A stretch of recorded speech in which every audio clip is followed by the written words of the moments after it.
ದುಡ್ಡೇ ದೊಡ್ಡಪ್ಪ ಅನ್ನೋ ಈ ಜಗತ್ನಾಗ ನಮ್ಮ ರೊಕ್ಕ ಉಳಿಸ್ಬೇಕು ಹೆಂಗ ಅಂತ ನಮ್ದು ನೋಡಿ ಕಲೀರಿ. ನಮ್ಮ ಹೊಲಕ್ಕೆ ಎಣ್ಣೆ ಹೊಡೆಯೋದಿತ್ತು. ಎಣ್ಣೆ ಅದ್ರ ಸಲುವಾಗಿ ಹುಳ ಸಾಯಸಲ್ಲ. ಅದೇ ಬೇರೆಯವ್ರಿಗೆ ಒಂದು ದಿನಕ್ಕೆ ಕೂಲಿ ಕೊಟ್ರೆ 500 ರೂಪಾಯಿ ಒಬ್ಬನಿಗೆ. ಒಬ್ಬ ನೀರು ತಗೋಬೇಕು, ಒಬ್ಬ ಹೊಡೆಯಬೇಕು. ಆ ಸಲುವಾಗಿ ದಿನಕ್ಕೆ 1000 ರೂಪಾಯಿ ಅಂತಂದರೆ 10 ಎಕರೆ ಇತ್ತಂದ್ರೆ ಒಂದು 2 ದಿನ ಆಗ್ತದೆ ಅಂತಂದ್ರೆ 2000 ರೂಪಾಯಿ ಹೋಗ್ತದೆ.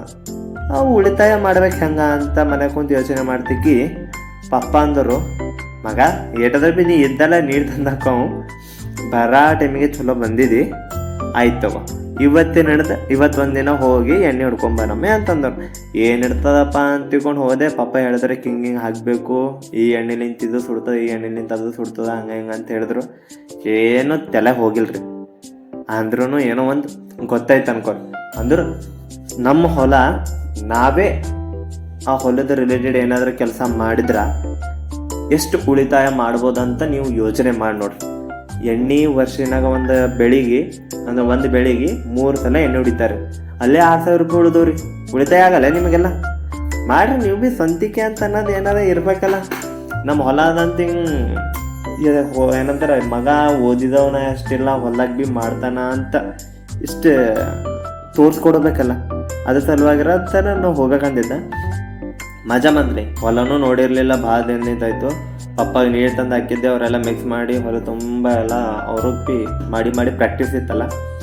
ಪಾಪ ನಾವೊಂದ್ಸಲ ಟ್ರೈ ಮಾಡ್ತೀವಿ, ಪಪ್ಪ ಕೊಡ್ರಿ ಅಂತಂದ್ರೂ ಕೊಟ್ಟಿಲ್ಲ.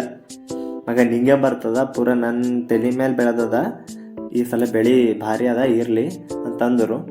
ನನಗೇನು ಕೆಲಸ ಇರಲಿಲ್ಲ. ಅದ್ರ ಸಲುವಾಗಿ ಒಂದು ವೀಡಿಯೋ ಮಾಡಿ ಒಂದು ಲಾಗ್ ಮಾಡಿಬಿಡಮ್ಮ ಅಂತ ತಿಳ್ಕೊಂಡು ನಿಮಗೆಲ್ಲ ಗೊತ್ತಾಗಲಿ ಕಷ್ಟ ಹೆಂಗಿರ್ತದ ಹಳ್ಳಿ ಜನ ಅದು, ಮತ್ತು ಹೊಲ ಮಾಡೋರಿಗೆ ಏನೇನು ತಕ್ಲೀಫಿಗಳು ಇರ್ತಾವ ಅಂತ ನಿಮಗೆಲ್ಲ ಗೊತ್ತಾಗಬೇಕಂತ ತಿಳ್ಕೊಂಡು ಹೇಳಕತ್ತೇನೆ. ಮನೆ ಕುಂತು ಯಾರು ಇವೆಲ್ಲ ಏನಂತ ಲಾಗ್ ಎಲ್ಲ ನೋಡ್ಕೊತ ಕೊಡ್ತಿರಲ್ಲ, ಇದ್ರಲ್ಲಿಂದ ಸ್ವಲ್ಪ ನೀವು ಭೀ ಇಂಪ್ರೂವ್ ಆಗ್ರಿ. ಏನಂತಾರ ಮನೆಯಲ್ಲಿ ಕುಂತ್ರ ಸುಸ್ತೆಲ್ಲ ಹೊಡಿತದ, ಹಿಂಗೆಲ್ಲ ಹೊಲಕ್ಕೆ ಬರ್ರಿ. ಹೊಲಕ್ಕೆ ನೀವೆಲ್ಲ ಪಾರ್ಟಿ ಬರ್ತೀರಿ. ಪಾರ್ಟಿ ಮಾಡಕ್ಕೆ ಹೋಗ್ಬೇಡ್ರಿ ಸರ. ಬರ್ರಿ ಕೆಲಸ ಮಾಡ್ರಿ ಒಂದು ತಾಕತ್ ಬರುತ್ತೆ. ಮತ್ತು ಮುಂದೆ ಹೆಂಗೆ ಬದುಕಬೇಕು ಅಂಬದ ಬಗ್ಗೆ ಗೊತ್ತಾಗುತ್ತೆ. ರೊಕ್ಕ ಏನು ಶಾಶ್ವತ ಅಲ್ಲ ರೀ, ಯಾವಾಗ ಬೇಕು ಅವಾಗ ನಿಂಬಲ್ಲಿ ಈಗ ಅವ ಮುಂದೆ ಇರಂಗಿಲ್ಲ. ಅದ್ರ ಸಲುವಾಗಿ ನೋಡ್ರಿ ನೀವು ಚೇಂಜಸ್ ಅನ್ನೋದು ಮಾಡ್ಕೊರಿ. ನಾವಾದರೂ ಅವತ್ತೊಂದಿನ ಹೋಗಿ ಫುಲ್ ಪಪ್ಪಾಗ ಇಲ್ಲಿಂದ ಪೂರ 1 ಕಿಲೋಮೀಟರ್ ದೂರ ಇತ್ತು ನೀರು. ಅವ್ರಿಗೆ ಬೇಗ ಒಡ್ಯಾಳಕ್ಕೆ ಯಾಕೆ ಆಗ್ಬೇಕು ಅಂತ ತಿಳ್ಕೊಂಡು ಎದುರು ಮಾತಾಡ್ಲಾರ್ದೇ ಎಲ್ಲದಕ್ಕೂ ಹಾಂ ಅನ್ಕೋತ ಎಲ್ಲ ಒಯ್ದು ಕೊಟ್ಟೇವ್ರಿ. ರೊಕ್ಕ ಇಷ್ಟೆಲ್ಲ ಉಳಿತಾವಂತ ಅನ್ನೋ ಬಗ್ಗೆ ಹೇಳಿದ್ರೆ ಮುಂದೆ ನಮಗೆ ಯೂಸ್ ಆಗ್ತದ ಅನ್ನೋದೊಂದು ಇತ್ತು. ಕಂಪ್ಲೀಟ್ ಐತ್ರಿ. ಒಂದು 4 ಗಂಟೆ ಒಳಗೆ 1 ಎಕರೆ ಕಂಪ್ಲೀಟ್ ಮಾಡಿ ಮನೆಗೆ ಹೊಲಿತೇವ್ರಿ. ಟಾಟಾ ಬಾಯ್.